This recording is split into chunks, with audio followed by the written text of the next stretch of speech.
Renungan Pagi Maranatha oleh Ellen G. White, 25 Mei 2026. Mari kita berdoa. Bapa kami yang di sorga, Allah pencipta langit dan bumi, laut dan segala isinya, Allah yang maha besar, maha kuasa, sumber segalanya, yang kami sembah selalu melalui anak-Mu yang tunggal, Yesus Kristus. Terpujilah Yesus, anak Allah yang maha tinggi, yang adalah gembala kami yang baik.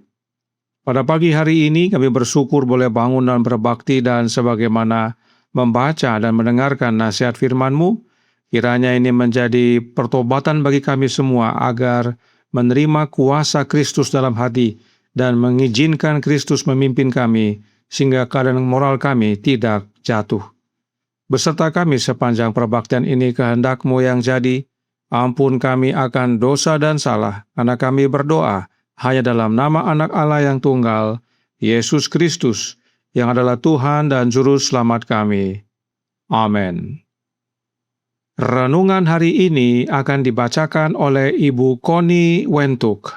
Kepada Ibu Connie, kami persilahkan. Shalom dan selamat pagi.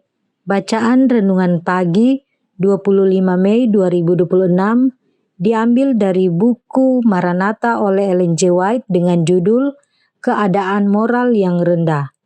Ayat tema pada pagi ini diambil dari kitab Efesus 5 ayat 3. Demikian firman Tuhan. Tetapi percabulan dan rupa-rupa kecemaran atau keserakahan disebut saja pun jangan di antara kamu, sebagaimana sepatutnya bagi orang-orang kudus. Ada suatu kebiasaan yang mengkhawatirkan dalam percakapan masa kini yang menunjukkan keadaan pikiran dan moral yang rendah. Martabat sejati dari karakter sangat jarang. Kesopanan sejati dan sikap menahan diri jarang terlihat. Hanya sedikit yang benar-benar murni dan tak bercela. Pikiran yang tercemar bila dipelihara akan menjadi kebiasaan dan jiwa akan ternoda serta dinajiskan. Sekali melakukan tindakan salah, maka tercorenglah noda yang tidak dapat disembuhkan kecuali oleh darah Kristus, dan jika kebiasaan itu tidak ditinggalkan dengan tekad yang kuat, jiwa akan rusak dan aliran yang keluar dari sumber yang menajiskan itu akan merusak orang lain. Ada pria dan wanita yang mengundang pencobaan. Mereka menempatkan diri di posisi di mana mereka akan dicobai, di mana mereka tidak bisa tidak dicobai. Ketika mereka menempatkan diri dalam pergaulan yang tercela. Cara terbaik untuk tetap aman dari dosa adalah bergerak dengan pertimbangan yang matang setiap saat dan dalam segala keadaan. Jangan pernah bertindak hanya karena dorongan hati. Bergeraklah dengan takut akan Allah selalu di hadapanmu, maka engkau pasti akan bertindak benar. Bahaya moral yang dihadapi semua orang, baik tua maupun muda, semakin meningkat setiap hari. Kekacauan moral yang kita sebut kebejatan, menemukan ruang yang luas untuk bekerja, dan pengaruh yang ditimbulkan oleh pria, wanita, dan pemuda yang mengaku Kristen adalah rendah, penuh hawa nafsu dan jahat. Mereka yang telah belajar kebenaran tetapi tidak memiliki perbuatan yang sesuai dengan pengakuan iman mereka berada di bawah pencobaan setan. Mereka menghadapi bahaya di setiap langkah yang mereka ambil. Mereka berhubungan dengan kejahatan, mereka melihat pemandangan, mereka mendengar suara yang akan membangkitkan nafsu mereka yang belum ditaklukkan. Mereka berada di bawah pengaruh yang menuntun mereka untuk memilih yang jahat daripada yang baik, karena hati mereka tidak sehat. Tidak ada pelatihan yang kita butuhkan sekarang lebih daripada mempersiapkan para pemuda, baik pria maupun wanita, untuk memiliki kejujuran moral dan untuk membersihkan jiwa mereka dari setiap noda dan cemar moral. Demikian bacaan renungan pagi pada pagi ini. Terima kasih dan Tuhan Yesus memberkati kita semua. Amin. Terima kasih atas penatalainan Ibu Koni. Tuhan Yesus memberkati. Selamat pagi saudaraku dalam Tuhan.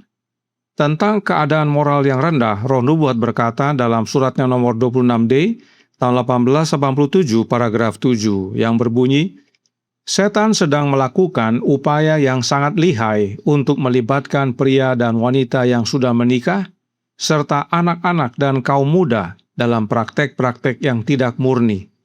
Godaannya diterima oleh banyak hati karena mereka belum ditinggikan, dimurnikan dan dimuliakan oleh kebenaran suci yang mereka klaim percayai.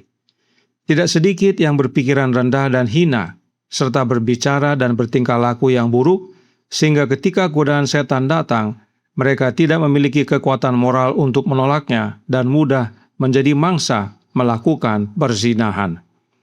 Mereka-mereka ini mengaku percaya akan kebenaran namun tetap melakukan kejahatan. Dan kondisi kejatuhan moral ini semakin meningkat sebagaimana kedatangan Kristus semakin dekat. Dalam paragraf 9 dikatakan, inilah gambaran yang diberikan Tuhan kepada kita, gambaran tentang keadaan sebelum kedatangan Tuhan kita ini disajikan kepada kita sebagai tanda akan segera datangnya Yesus Kristus. Tuhan tidak dihormati oleh pria dan wanita yang mengaku mengajarkan hukum Allah, tetapi pada saat yang sama mereka melanggar hukum itu. Para penjaga di tembok Sion dituduh melakukan dosa perzinahan. Semua ini karena mereka telah memisahkan kebenaran dari kehidupan mereka. Mereka tidak mempraktekkan kebenaran. Oleh sebab itu, Roh Nubuat menasihatkan dalam Mind Character and Personality, halaman 228 paragraf 5. Mereka yang tidak ingin menjadi mangsa tipu daya setan harus menjaga dengan baik jalan jiwa. Mereka harus menghindari membaca, melihat, atau mendengar hal-hal yang akan memunculkan pikiran-pikiran kotor. Pikiran tidak boleh dibiarkan terpaku secara acak pada setiap hal yang mungkin disarankan oleh musuh jiwa. Hati harus dijaga dengan setia, atau kejahatan dari luar akan membangkitkan kejahatan dari dalam, dan jiwa akan mengembara dalam kegelapan. Itu sebabnya ayat inti renungan pagi hari ini telah terlebih dahulu mengingatkan kita dalam Efesus 5 ayat 3 yang berbunyi, tetapi percabulan dan rupa-rupa kecemaran atau keserakahan disebut saja pun jangan di antara kamu, sebagaimana sepatutnya bagi orang-orang kudus. Namun renungan pagi hari ini berkata dalam Maranatha halaman 153 paragraf 2 dan 3 berbunyi, ada suatu kebiasaan yang mengkhawatirkan dalam percakapan masa kini yang menunjukkan keadaan pikiran dan moral yang rendah. Martabat sejati dari karakter sangat jarang. Kesopanan sejati dan sikap menahan diri jarang terlihat. Hanya sedikit yang benar-benar murni dan tak bercela. Pikiran yang tercemar bila dipelihara akan menjadi kebiasaan dan jiwa akan ternoda serta dinajiskan. Sekali melakukan tindakan salah, maka tercorenglah noda yang tidak dapat disembuhkan kecuali oleh darah Kristus. Dan jika kebiasaan itu tidak ditinggalkan dengan tekad yang kuat, jiwa akan rusak dan aliran yang keluar dari sumber yang menajiskan itu akan merusak orang lain. Karenanya, jalan masuk jiwa harus dijaga sebagaimana kutipan sebelumnya telah menyatakan. Sekarang, bagaimana menjaganya? Suratnya nomor 26D tahun 1887 paragraf 12 melanjutkan. Prinsip-prinsip kebenaran harus ditanamkan dalam jiwa. Iman harus menggenggam kuasa Yesus Kristus. Jika tidak ada keselamatan. Inilah caranya agar kita dapat menjaga jalan masuk jiwa. Saudaraku dalam Tuhan, renungan pagi hari ini berkata dalam Maranatha halaman 153 paragraf 5. Bahaya moral yang dihadapi semua orang, baik tua maupun muda, semakin meningkat setiap hari. Kekacauan moral yang kita sebut kebejatan menemukan ruang yang luas untuk bekerja, dan pengaruh yang ditimbulkan oleh pria, wanita, dan pemuda yang mengaku Kristen adalah rendah, penuh hawa nafsu, dan jahat. Inilah pentingnya menjaga jalan masuk jiwa, yaitu oleh kuasa Kristus, agar umat-umat Allah terhindar dari keadaan moral yang rendah. Terlebih, dalam paragraf 15 dari surat nomor 26D dikatakan, kita hampir mencapai akhir masa percobaan atau akhir dari hari pendamaian. di mana setiap perkara akan diperiksa di depan Allah. Sekarang, dalam masa percobaan adalah waktu yang Allah berikan kepada kita untuk membentuk karakter yang murni dan kudus. Jika waktu ini tidak dimanfaatkan, jika pikiran tidak murni, jika hati tidak disucikan, jika praktek-praktek yang tidak kudus dibiarkan, yakinlah bahwa bagian dari semuanya akan berada di pihak yang tidak kudus, yang bejat, yang menjijikkan. Sekaranglah, dalam masa percobaan, setiap jiwa harus membuat pilihannya. Dan sekaranglah waktunya untuk membuat pilihan. Kiranya kita semua membuat pilihan untuk menerima kuasa Kristus, yaitu kehadiran Roh-Nya Yesus dalam hati kita, agar Yesus membersihkan hati kita dan keadaan moral kita ditinggikan serta dikuduskan. Tuhan memberkati, saya bawa dalam nama Yesus. Amin. Mari kita berdoa. Bapa kami yang di sorga, Allah pencipta langit dan bumi, laut dan segala isinya, Allah yang maha besar, maha kuasa, sumber segalanya, yang kami sembah selalu melalui anak-Mu yang tunggal, Yesus Kristus. Terima kasih atas nasihat vital pada pagi hari ini. Keadaan dunia secara moral semakin rendah dan merosot. Dan itu adalah pekerjaan setan agar banyak jiwa yang binasa. Oleh sebab itu kami perlu kuasa Kristus ya Bapa, agar kami dapat menang atas godaan setan dan bahkan keadaan moral kami semakin ditinggikan dan dikuduskan.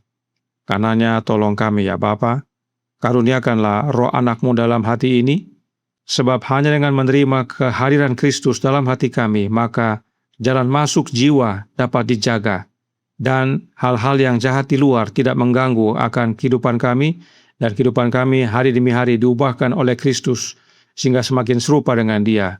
Dan saat Dia datang kedua kali, kami semua layak untuk mewarisi kerajaan sorga. Beserta kami sepanjang hari ini kehendak-Mu yang jadi, ampun kami akan dosa dan salah, karena kami berdoa hanya dalam nama Anak Allah yang tunggal, Yesus Kristus, yang adalah Tuhan dan Juru Selamat kami. Amin.